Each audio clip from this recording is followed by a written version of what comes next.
안녕하세요. 토요미스테리 디바제시카입니다.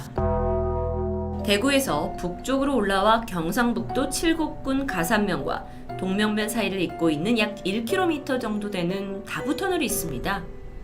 작년 2019년 2월 12일 오전 10시 40분경에 이곳에서는 무려 차량 9대가 연속으로 추돌하는 사고가 발생했는데요. 대형 추돌이었습니다. 하지만 천만다행으로 큰 인명피해는 없었죠. 그래도 사고를 수습하기 위해서 약 3시간 정도 일대가 크게 정체되는 혼란이 있었습니다.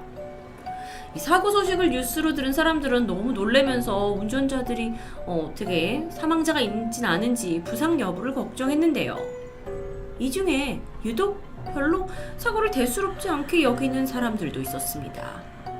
그들은 바로 근처에 살고 있던 이 지역 주민들이었는데, 그들은 사실 지난 수십 년간 다부터널에서 발생한 크고 작은 사건들에 점점 익숙해져 있었기 때문입니다. 다부터널의 사고 기록을 좀 볼까요?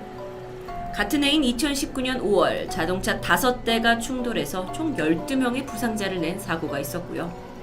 2018년엔 6중 추돌, 2017년도에는 3중 추돌과 13중 추돌, 2016년에도 7중 추돌, 2015년에는 15대의 자동차가 연속으로 부딪히는 사고도 있었습니다. 심지어 더 과거로 가서 2007년에는요, 달리고 있던 스타렉스가 앞에 있던 포터트럭을 들이받아서 6중 추돌 사고가 발생합니다.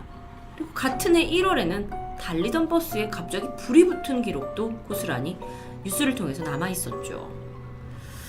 여러분이 다부터널을 검색어에 넣으시잖아요. 그럼 유독 여기서 추돌 사고가 정말 매년 발생하고 있는 게 확연히 보이실 텐데요. 2016년 통계에 따르면 경북에 있는 터널 중 교통 발생률 2위를 차지하면서 3년간 무려 15건의 사고, 68명이 중경상을 입었다는 기록이 있습니다. 아니, 도대체 왜 이렇게 다부터널에서 사고가 많이 일어나는 걸까요? 평소보다 정체가 극심한 연휴 때, 이때가 되면 다부터널의 사고 소식은 빠지지 않고 등장합니다. 그러다 보니까 이곳이 공포터널이라는 별명까지 얻게 되었고요. 이걸 가만히 보고만 있을 수 없죠. 한국도로공사가 사고의 원인을 분석하기 위해 전문가들을 대동해서 현장을 꼼꼼하게 조사하기 시작합니다. 그리고 그 결과 한국도로공사가 사고의 원인으로 추정되는 몇 가지 사항들을 발표하게 돼요. 먼저 이 다부터널이 산 중턱쯤에 위치하고 있습니다. 그래서 자동차가 경사를 올라가면서 급격하게 속도를 늦추다가 사고가 일어날 가능성이 있다라는 주장이었죠. 근데 여러분, 오르막에서 사고가 난다? 근데 그렇다면 이게 비슷한 경사도를 가진 다른 터널에서도 사고가 나야 하는 게 아닌가라는 반론을 할 수 있습니다. 실제로 이 다부터널과 비슷한 경사를 가진 다른 터널에서는 다발적인 사고를 보기는 어려웠죠. 그렇다면 추정되는 또 다른 원인으로는 터널에 설치되어 있는 이 유도등이 너무 어둡기 때문에 운전자들이 시야 확보가 힘들어져서 사고가 빈번히 난다라는 의견인데요. 그래서 도로공사 측이 터널 전등을 모두 밝은 LED로 바꾸고 내부를 한층 좀 밝게 개선을 했는데 이마저도 사고 수를 드라마틱하게 줄이진 못합니다. 하도 사고가 많이 나다 보니까 수많은 추측이 제기됐지만 매년 5건에서 10건이 넘는 추돌 사고에 정체까지 막 여기 심하거든요. 그 와중에도 여전히 뚜렷한 원인은 밝혀지지 않고 있습니다. 그런데 다부터널에서 있던 사고들에 한 가지 공통점이 있다라는 주장이 제기됐는데요. 이게 터널에 유독 진입을 하게 되면 경사와는 관계없이 갑작스럽게 막 정체가 되고요. 이로 인해서 다른 차들도 급하게 속력을 줄이다가 가드레일을 들이받기도 하고 또는 앞차를 들이받으면서 이게 연속 충돌 사고가 일어나는, 이게 약간 1년에 비슷한 상황이 계속 반복됐던 겁니다. 그래서 도로공사가 이거구나 싶어서 다부터널 내에 제한 속도를 더 낮춰요. 그리고 터널 안에서 차선 변경을 하는 사람들을 카메라로 추적해서 벌금을 더 매기게 되죠. 이런 대책을 세웠지만 사고는 쉽사리 멈추지 않았습니다.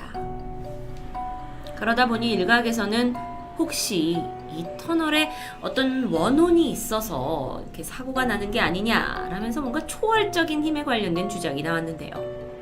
심지어 한 운전자가 사고가 나기 직전 갑작스럽게 터널 안에 안개가 들여졌고 앞을 거의 보지 못한 채 사고를 내고 말았다 라는 후기 글이 올라오면서 의심은 거세집니다. 뿐만 아니라요, 또 다른 운전자는 앞차가 급하게 속력을 낮추는 바람에 자기도 충돌을 피하려고 브레이크를 밟았는데 웬일인지 자동차가 말을 듣지 않았고 그대로 그냥 앞차 들이받았다 라는 의견도 있었습니다. 그러던 중 수년 전부터 네티즌들 사이에서 다부터널이 가진 역사적인 사실들이 알려지면서 주목을 받았는데요. 이 터널을 이루고 있는 이 지역이 6.25 전쟁 때 남한군과 북한군의 격전지 중에 한 곳이었고 그 전투에서 희생당한 이들의 넋을 기리기 위해 만든 묘역이 이 다부터널의 위쪽에 위치하고 있다는 것이었죠. 과연 사실일까요? 70여 년 전입니다. 다부터널 부근에서는 다부동 전투라는 아주 유명한 전쟁이 있었죠. 1950년대 한국전쟁이 가장 치열했던 그 전투 중에 하나로도 기록이 되고 있는데요. 7월 20일 한참 온 나라가 혼란스러웠을 그때 북한군은 8월 15일까지 반드시 남쪽에 있는 부산을 점령하라는 김일성의 명령을 받아서 초조한 상황이었습니다. 그래서 북한군이 부산으로 향해요. 그런데 그 전에 이 경부도로를 따라서 대구를 먼저 점령한 후에 동해안 쪽을 따라 포항에서 경주 방향으로 최종 부산을 차지할 목표를 하고 발빠르게 움직이고 있었죠. 그런데 그 당시에 이 대구 지역을 지키고 있던 남한군은 총 3개의 사단뿐이었습니다. 그러다 보니까 막 북한군이 북쪽에서 물려오는데 이걸 다 상대하기에는 턱없이 군력이 부족한 상황이었죠. 얼마 후에 결국 대구에서는 남과 북이 치열하게 접전을 펼쳤고요. 남한이 몇 차례 북한군을 격퇴시키면서 선방하긴 했지만 결국 수혜당하지 못하고 대구 용기동에서 위천이라는 지역까지 후퇴를 하게 됩니다. 북한군은 신이 났어요. 이 기세를 몰아서 쭉 남쪽으로 부산까지 진격하려고 했는데요. 용기동을 점령한 지 얼마 지나지 않아서 곧 다부동에 다다른 북한군이 남한군과 전투를 시작하려던 바로 그때, 이때 미군 사령부가 북한의 집단 융단 폭격을 가능했고요. 이걸로 인해서 일시적으로 이제 북한이 대구 남단으로 이동하는 걸 막을 수 있었습니다. 자, 이 분위기를 몰아서 남한군과 미국군은 합세를 했어요. 그리고 북한에 계속 공격을 해서 격퇴를 했고요. 결국 다부동 전투는 승리로 끝나게 됩니다. 북한의 기세는 한풀 꺾이는 듯 했죠. 그런데 이런 승리의 기쁨도 잠시, 전투가 끝나고 도시를 보니까 남한군의 인명피해가 말할 수 없을 정도로 처참했다고 합니다.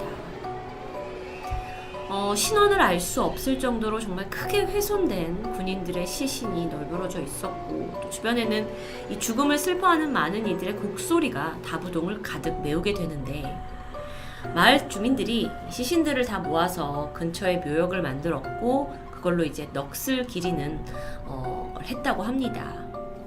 그런데 바로 이 묘역이 지금의 다부터널 위에 위치한 산이었던 거죠.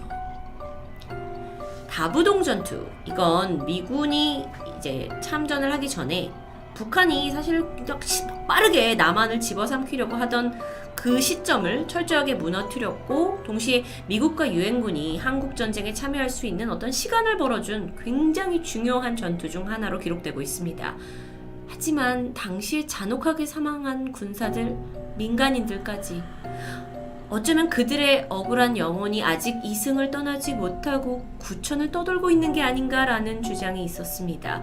그러면서 다부터널 귀신에 대한 괴담은 전해졌고, 하지만 여러분 알고 보면 이 다부터널 괴담이라는 건 한반도 역사의 아픔을 고스란히 간직하고 있는 거죠. 만약 다부터널 전투 중에 정말 사망한 병사들의 원혼이 거기에 남아있는 것이라면 우리가 어떻게 그 영혼을 달래야 하는 걸까요? 그런데 여기서 잠깐, 다부터널에 관련된 이야기가 이런 귀신 관련된 괴담뿐만은 아닙니다. 터널 내 사고와 관련해 훈훈한 후일담도 있었죠.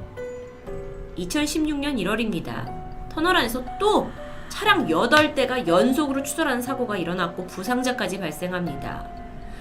사고 당일은 신정 연휴의 이틀째였는데 사람들이 뭐 해맞이 보러 간다, 나들이 간다 하면서 인파가 몰리니까 정체가 심해졌고요. 그 와중에 부상자를 이송하고자 구급차가 출동하는데 딱 보니까 터널 안은 차량으로 가득 차 있습니다. 그런데 이때 구급차의 사이렌이 울려 퍼지자마자 터널 안에서 흔히 우리가 얘기하는 모세의 기적이 일어나게 됩니다. 구급차가 뒤에서 들어올 수 있도록 운전자들이 다 차를 양쪽으로 붙여서 길을 터주었고요. 이 덕분에 환자를 신속히 이송할 수 있게 되었죠. 참, 이삭 다부터널 관련돼서는 귀신과 관련된 괴담만 있어서 좀 안타까웠는데 이런 훈훈한 미담도 가끔 들려온다는 건 좀 웃음을 짓게 하네요. 1995년 10월 달에 개통한 이래 정말 많은 사고가 끊임없이 발생했던 다부터널. 한 무당은요, 이 터널 위에 지어져 있는 묘역에서 죽은 전쟁 군인들이 자동차의 시끄러운 소리에 쉬지 못해 화가 나서 사고를 일으키고 있다라고 말합니다. 어쩌면 이 이야기 또한 나라를 지키기 위해 목숨을 바쳐 싸워야 했던 그 군인들의 원혼과 관련된 것 같은데요. 또는 정말 여러 가지 우연에 의해 유독 사고가 많은 곳일 수도 있습니다. 귀신과는 상관없이요. 이유와 어쨌든 한 가지 확실한 건 다부터널, 괴담, 그리고 그 안에 있는 이야기를 통해서 과거 대한민국을 위해 목숨 바쳐 싸운 군인들의 희생을, 그리고 민간인의 희생을 다시 한번 되새길 수 있었다는 겁니다.